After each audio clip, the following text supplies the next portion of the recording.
मिळालेच पाहिजे, मिळालेच पाहिजे, शालेय साहित्य मिळालेच पाहिजे, मिळालेच पाहिजे, मिळालेच पाहिजे, शालेय साहित्य मिळालेच पाहिजे. वंचित बहुजन आघाडीचा विजय असो, वंचित बहुजन आघाडीचा विजय असो. सुरू करा, सुरू करा, पाळणा घर सुरू करा, सुरू करा, सुरू करा, पाळणा घर सुरू करा.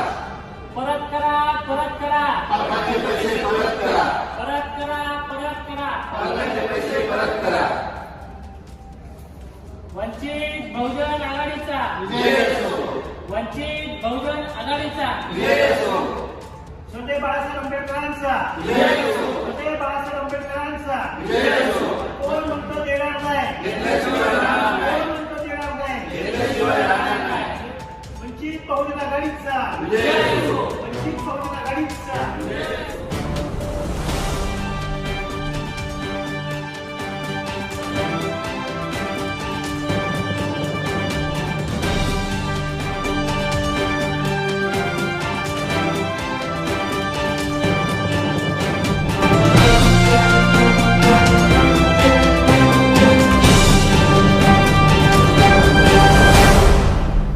तर हे दृश्य आहे नवी मुंबई महानगरपालिकेच्या आयुक्तांच्या दालनाबाहेरील.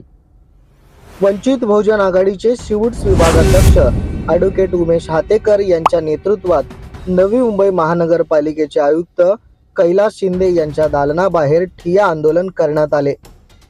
ॲडव्होकेट उमेश हातेकर यांनी 2 ऑगस्ट 2024 ला नवी मुंबई महानगरपालिकेवर धडक मोर्चा यशस्वी केल्यानंतर नवी मुंबई महानगरपालिकेच्या वतीने 1 महिन्यात सर्व मागण्या पूर्ण करण्याचे आश्वासन अतिरिक्त आयुक्त सुनील पवार यांनी दिला होता. शिक्षण विभागाचे उपायुक्त संघरत्ना खिल्लारे मॅडम यांनी लेखी पत्राद्वारे लवकरात लवकर मागण्या पूर्ण करू असे आश्वासन दिले होते.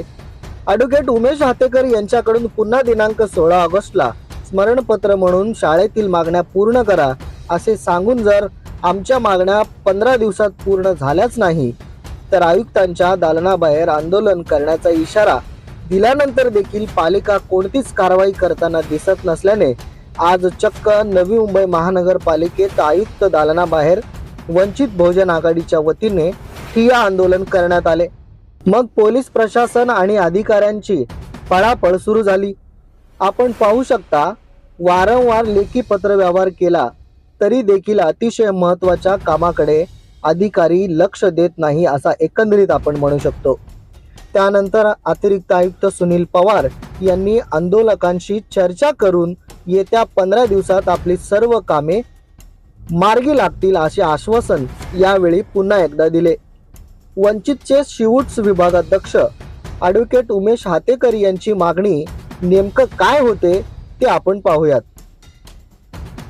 मागणी क्रमांक 1, शिवूड्स विभागातील सेक्टर 50 येथील नवी मुंबई महानगरपालिका शाळा क्रमांक 93 CBSE मधील विद्यार्थ्यांना शालेय साहित्याचे वाटप करण्यात यावे.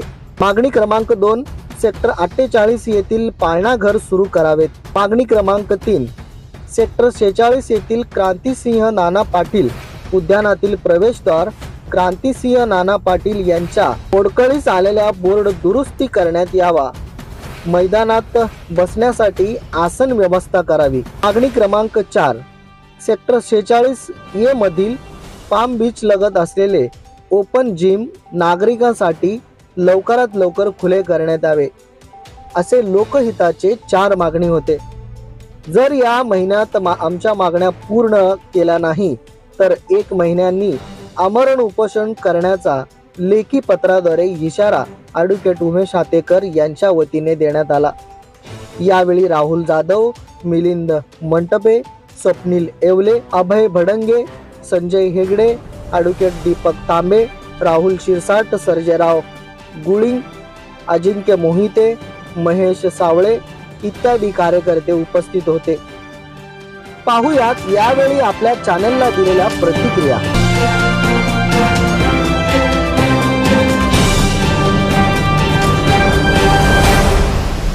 मॅडम, कसं आहे की 2 ऑगस्टला आम्ही महानगरपालिकेवरती वंचित बहुजन आघाडीच्या वतीने धडक मोर्चा काढलेला.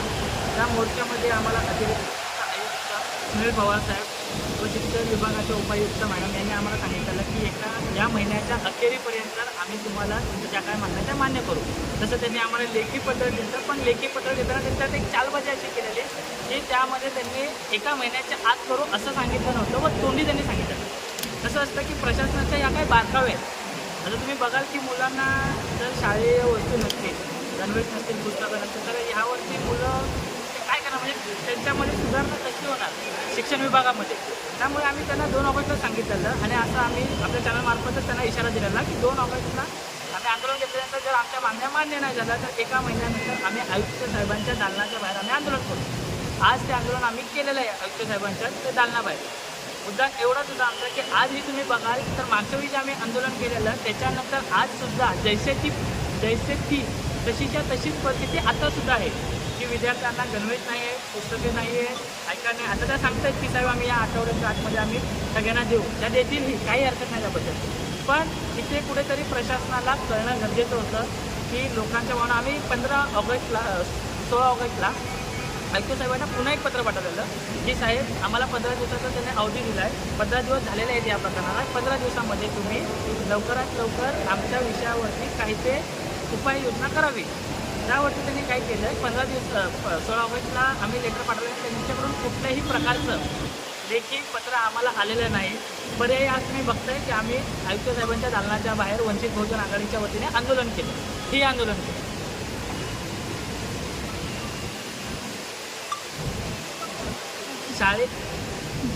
शाळेच्या आंदोलनाबरोबरच, शाळेच्या विषयाच्या आंदोलनाबरोबरच आमच्या इतरही काय मागण्या होत्या, जसं की सेक्टर 48मधील ते पाळणाघर सुरू करावं म्हणून. आता तुम्ही बघितलं तर ते पाळणाघर 4-4, 5-5 वर्ष बनून रेडी आहे, पण ते धुळकात पडले. त्यावरती काय होते, आपल्या सिव्हिल ते डिपार्टमेंटकडून काय होतं की परत निविदा काढून त्याच्यावरती काम केलं होतं. आता मध्येच आपण बघितलं असेल 2-3 महिन्या आधी ते 15 लाखाचं त्यावरती 15 लाखापर्यंत काय ते काम करण्यात आलं. मला फक्त एवढंच म्हणायचं आहे की तुम्ही फक्त वास्तू उभ्या करून त्या धुळकात न पाडता लवकरात लवकर ते नागरिकांना ते सुपूर्द करा, जेणेकरून नागरिक याचा लाभ घेऊ शकतील. दुसरीकडे तुम्ही बघितलं क्रांती अण्णा पाटील उद्यान आहे जे आहे, क्रांती अण्णा पाटील उद्यान 4-5 वर्षापासून तुम्ही बघितलं त्यांचा क्रांती अण्णा पाटील उद्यानाचा जो मेन दरवाजा आहे त्याच्यावरती जे त्यांचं नाव आहे ते सुद्धा ते सुंदर अवस्थेमध्ये आहे. मागच काहीतरी 15-20 दिवसाआधी पालिकेने क्रांती अण्णा पाटलांची जयंती साजरी केली. निश्चित करायला पाहिजे, परंतु जयंती साजरी करत असताना क्रांती अण्णा पाटलांच्या नावाचा किंवा कशाचा कुठे बोलतात ना की कुठे कुठलं त्याची पहिला जिम्मेदारी घेऊन ते प्रायोरिटी बेसिसवर ते व्यवस्थित करावं आणि त्याच्यानंतर तुम्ही ते जयंत्या साजऱ्या कराव्या, काही हरकत नाही.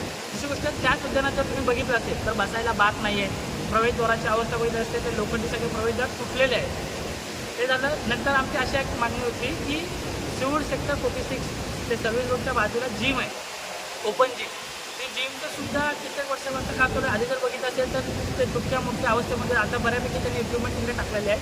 फक्त बेस तयार न झाल्यामुळे ते जिमचं थांबले. त्याही जिमची आम्ही मागणी केली की ती जिमसुद्धा लवकरात लवकर व्यवस्थित करून तिथं काम करून ते नागरिकांना सुपूर्द करण्यात यावे म्हणून.